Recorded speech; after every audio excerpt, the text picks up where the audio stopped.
নমস্কাৰ জেআৰজি ব্লগলৈ পুনৰবাৰ সকলোকে স্বাগতম জনাইছোঁ। আজি আমি আলোচনা কৰিবলৈ লৈছোঁ আনন্দৰাম বৰুৱা বঁটা সম্পৰ্কত। 2024 বৰ্ষৰ আনন্দৰাম বৰুৱা বঁটাৰ বাবে ইতিমধ্যে অসম চৰকাৰৰ তৰফৰ পৰা নতুন নটিচ আহিছে। এই নটিচত কি আছে, আনন্দৰাম বৰুৱা বঁটাৰ বাবে অনলাইন কৰোঁতে ছাত্ৰ ছাত্ৰীসকলক কি ডকুমেণ্টছ লাগিব, ছাত্ৰ ছাত্ৰীসকল কেনেকৈ সাজু হ'ব, কি ডকুমেণ্টছ তেওঁলোকে এতিয়াই কালেক্ট কৰি ৰাখিব, সেই সম্পৰ্কত নটিফিকেশ্যন আহিছে। সেই নটিফিকেশ্যনৰ বিষয়ে আজি ভিডিঅ'টোত আমি তোমালোকক জনাবলৈ চেষ্টা কৰিম।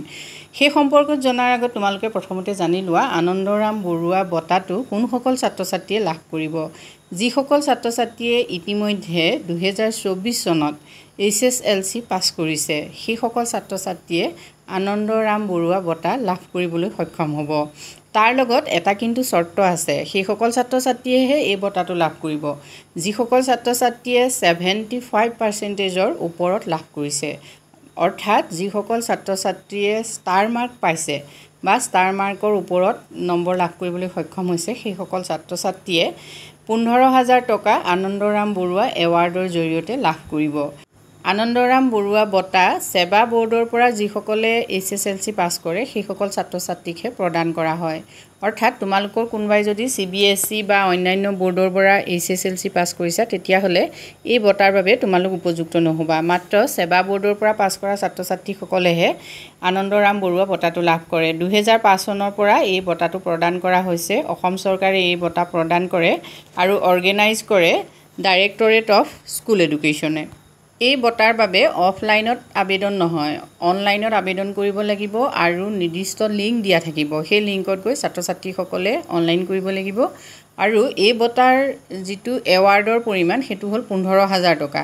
ছাত্ৰ ছাত্ৰীসকলৰ একাউণ্টত 15,000 টকা সোমাব। অৰ্থাৎ DBT ছিষ্টেমত এই এৱাৰ্ডটো দিয়া হয়।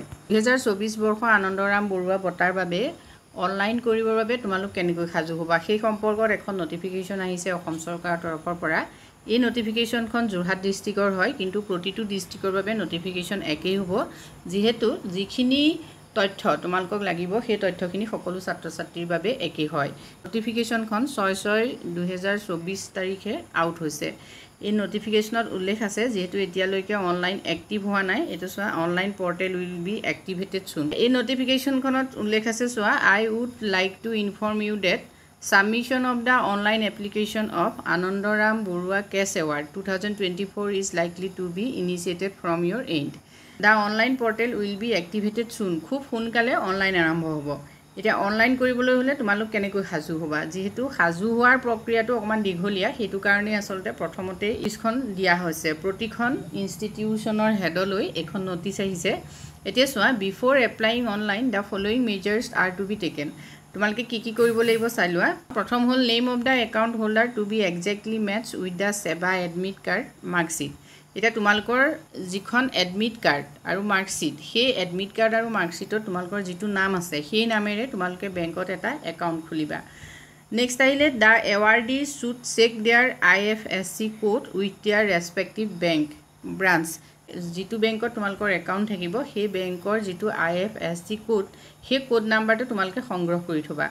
নেক্সট আহিলে, direct or clear image of the bank passbook is to be uploaded in the online application. যেতিয়া তোমালোকে অনলাইন কৰিবা, তেতিয়া তোমালোকৰ যিটো পাছবুক থাকিব, সেই পাছবুকখনৰ যিটো প্ৰথম পৃষ্ঠা, সেই প্ৰথম পৃষ্ঠাটোৰ ফটো আপলোড কৰিব লাগিব। গতিকে সেই ফটো তোমালোকে ক্লিয়াৰকৈ মাৰিব লাগিব। নেক্সট আহিলে, এৱাৰ্ডি must check if his her bank account has turned inactive, dormant, if so such account is to be made activated without delay. যদি তোমালোকৰ বেংক একাউণ্ট আগতে খুলি থৈছা কিন্তু বেংক একাউণ্টটো চেক কৰা নাই, কিবা কাৰণে ইনএক্টিভ হৈ আছে, তেতিয়াহ'লে সেই ক্ষেত্ৰত তোমালোকে বেংক একাউণ্টটো এক্টিভ কৰি ৰাখিবা। নেক্সট আহিলে, in case of minor account there is certain limit of balance, hence buffer should be kept in the account to accommodate the award money. তোমালোকৰ নামত যদি মাইনৰ একাউণ্ট আছে তেতিয়াহ'লে কিন্তু প্ৰব্লেম হ'ব পাৰে। মাইনৰ একাউণ্টত যিহেতু বেলেঞ্চৰ পৰিমাণটোৰ এটা লিমিট থাকে। নেক্সট চোৱা, while submitting the online application precaution is to be taken on putting alphabet 0 and numeric and mobile number is to be entered of the awardee for future communication. এতিয়া তোমালোকে যেতিয়া online কৰিবা তেতিয়া তোমালোকে এই প্ৰচেছখিনি গম পাবা, কিন্তু এতিয়া ইয়াত গুৰুত্বপূৰ্ণ কথাটো হ'ল যিহেতু তোমালোকে একাউণ্টটো প্ৰথমতে ঠিক কৰি থ'ব লাগিব, গতিকে কাৰোবাৰ যদি একাউণ্টৰ কিবা প্ৰব্লেম আছে বা অন্য নামত আছে তেতিয়াহ'লে তোমালোকে এডমিট কাৰ্ডত যিটো নাম আছে সেই নামত এটা একাউণ্ট অতি সোনকালে খুলি লোৱা, যিহেতু সেইটো সকলোতকৈ গুৰুত্বপূৰ্ণ। আৰু তাৰ লগত তোমালোকৰ মোবাইল নাম্বাৰ যিটো দিবা সেই মোবাইল নাম্বাৰটো তোমালোকৰ কিন্তু এক্টিভ মোবাইল নাম্বাৰ হ'ব লাগে। গতিকে এইখিনি তোমালোকে প্ৰিপেৰেশ্যন কৰি থোৱা আৰু খুব সোনকালে আনন্দৰাম বৰুৱা বঁটাৰ বাবে অনলাইন আৰম্ভ হ'ব। যেতিয়া অনলাইন আৰম্ভ হ'ব তেতিয়া তোমালোকক জনাবলৈ চেষ্টা কৰিম। আজিলৈ ইমানেই, ধন্যবাদ।